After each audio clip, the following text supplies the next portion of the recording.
What's up YouTube, I'm Soniibeatz, and today I'm going to be making a beat using sounds I made in Operator. Recently I was making a song and I just decided to open up Operator to try to make a bass, and then after I did that I was like, why not try to make a whole beat using mostly Operator? So I watched like one tutorial and then tried to make some sounds. Initially it sounded pretty bad, but after adding some effects and all that, it started sounding better, and I just decided to add more operators and make a beat. So I'm gonna do a breakdown on how I did it, and if you have any tips, please leave them down in the comments below. Okay, so first I came up with some chords. I watched a video on Operator and I saw how you can like add different, not really sure what these are called, oscillators I think, or envelopes, something like that. I only use 2 because it gets a little cluttered and loud when you use more. Well, I guess you just turn the volume down. I wasn't super experienced, so I went through, just adjusted the attack, which is this one right here. The initial is the volume that the sound starts at. Attack is how quick it gets to the peak of the sound. You can change the peak of the sound and the initial start of the sound. So if you want it to start kind of loud instead of from 0, you can move it up here. Peak is just the volume that it reaches. And attack is how quick that happens. So if you want a sound that sounds very plucky, you would have a short attack. If you want a sound that sounds kind of like it's coasting into the higher volume, you would want a slower attack. The decay is how fast it comes back down, so that's here. The decay is how fast the sound goes from the peak to the area it's gonna hold at. So if you're making a sound that's gonna sustain, the decay is how fast it goes from negative 3.4 dBs to 23 dBs. The sustain is the actual volume that the sound holds at. So when you press the key, it'll start at the initial point, go to the peak. The attack determines how fast that happens. Then once it hits the peak, it'll go and hold sustain at 23 dBs. How quick it goes from the peak to the sustain is the decay, and then when you let go, how long it takes to go to 0 is the release. I learned that from a couple videos, and then the LFO stuff, I didn't really get into it. I just kind of messed with it till I found a sound I like. Also, this fine chorus thing, I'm not really sure what it does, honestly. Right here it says the relationship between the oscillator frequency and the note pitch is defined by the chorus and fine parameters. Fine sets the ratio and fractions of the whole numbers, creating an inharmonic relationship. So I guess it sounds kind of like it's a saturator, you know, when you use the saturator it adds harmonic, but I'm not really sure because that's what this oscillator is for, to add harmonic. Not really sure what the fine meter does. If you have a better explanation about it, please leave it in the comments below. Alright, so I went through, messed around with that, and I made this sound and these chords.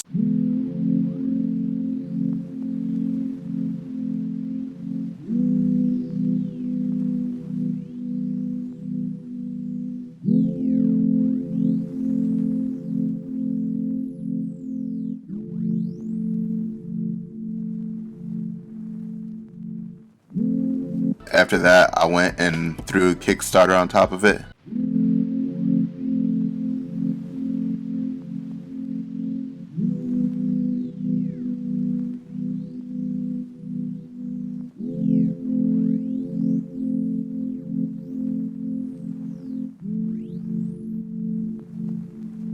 Kickstarter is what gives it that pulsing effect. So after those chords, I duplicated the same chords and just had it pitched up.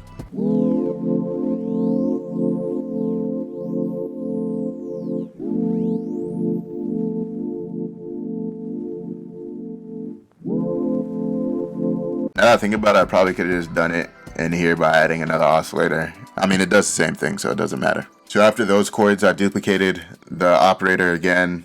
I think I changed it a little bit down here and then made these little rolls using the same chords.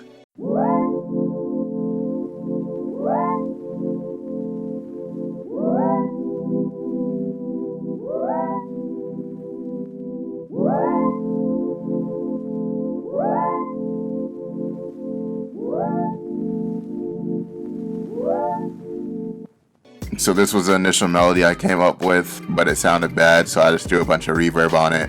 Pretty much a bunch of effects. I put this echo, little plate reverb, Valhalla reverb, crystallizer, and pan man, and then an EQ. So I added all those and it still sounded bad, so I just turned it down really low. So this was the initial sound I used to come up with the chords, but then I did something and they all sounded kind of off from each other, so not really sure what happened there. But I just kind of use this to create ambient sound in the background.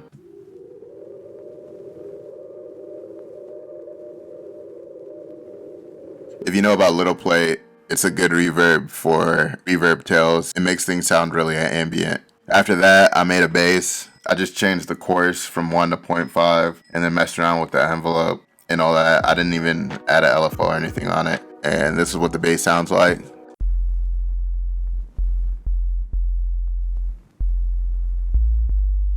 So that was what the bass sounded like initially, but then I added overdrive, saturator, radiator, and an EQ. And I'll slowly add them all on so you can hear what they sound like as things get added. So this is with overdrive.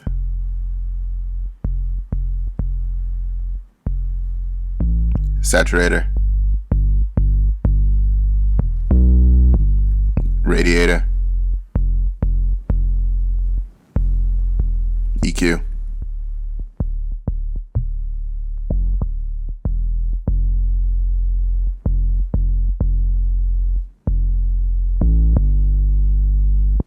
So all this pretty much just made it beefier, and then I took the high end out. After that, I took the first chord, froze it, and then stretched it, and that's how I got this ending chord right here.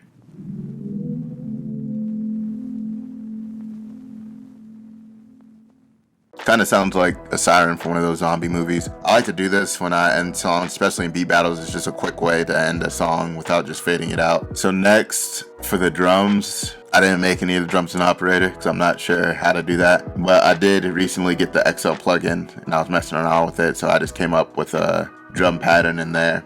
And I also came up with a perk loop too. I'm really liking XL. I think it's a great thing to use for perk loops because you can find a bunch of random sounds you usually don't use and implement them in your beats, since it just kind of finds all your sounds and puts them in there. So most people usually have a go-to pack. With this, you can step outside of that pack and find stuff in other packs that you usually don't use. So using XL, I bounce out these drums in this perk loop. I'll play the perk loop first.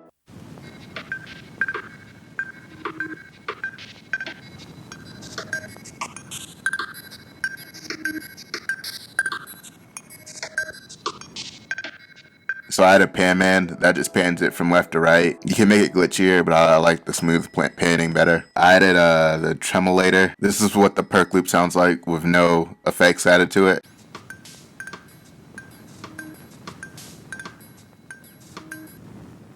So first I added an EQ. Then I added pan man so it would have variation from left to right.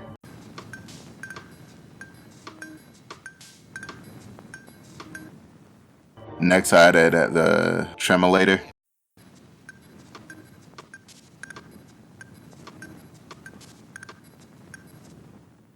This just modulates the sound. You can choose the rhythm that it does it at, and it can do it based on BPM if you want. Like the BPM of this 95, so it's 95 here. After that, I added a phaser.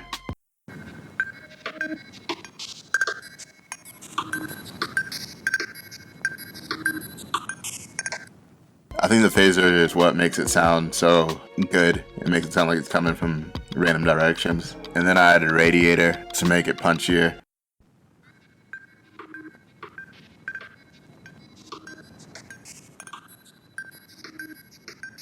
I think it just kind of added noise in the background for the most part. It didn't really add too much to it. I guess I have noisy on. After that, I added drums. So this is what the drums sounded like without anything on them.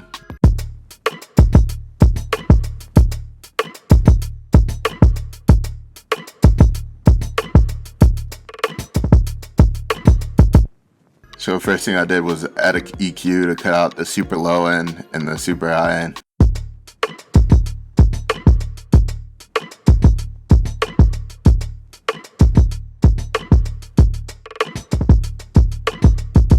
Next, I added Decapitator to make them hit harder. I have it on the T style. A&E were a little too aggressive. So this is what it sounds like with the Decapitator drum fattener on it.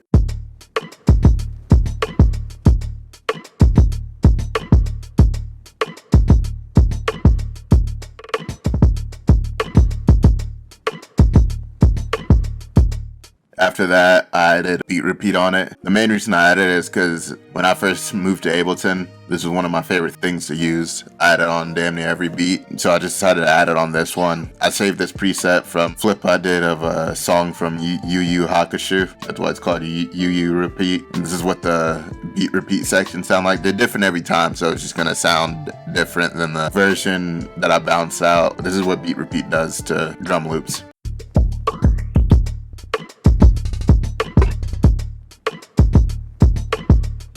And then after that, on the master, I have Filter Freak that comes in right here. And that's pretty much it for the beat. For the master chain, I just added RC20, Ozone, and Soothe. Soothe, I just have the normal mastering chain. For this, I added a little vinyl, a little wow, a little distortion, and then some wear. For Ozone, I added a little bit of widening, and then I pulled this down to make it a little louder. And then this is the EQ. I just left it the same. And then for Soothe, I just have the Master by Goodwin on it. For the intro, I have RC20 slowly fading out. I use the magnitude and just drew in the automation. I also did automation to just shut it off once it hits here. And I use the cassette generation preset right here. And that's it for the beat. This is what everything sounds like together.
So that's it for the beat. Let me know what you think in the comments below. Let me know if you want me to put some acapella on top of it. If you have any ideas, let me know who, and maybe I'll make this into a flip. Also, let me know if you want me to make more beats using only Operator. Comment, like, and subscribe. Check out my music on SoundCloud and Spotify. Subscribe if you like the video, and thanks for watching.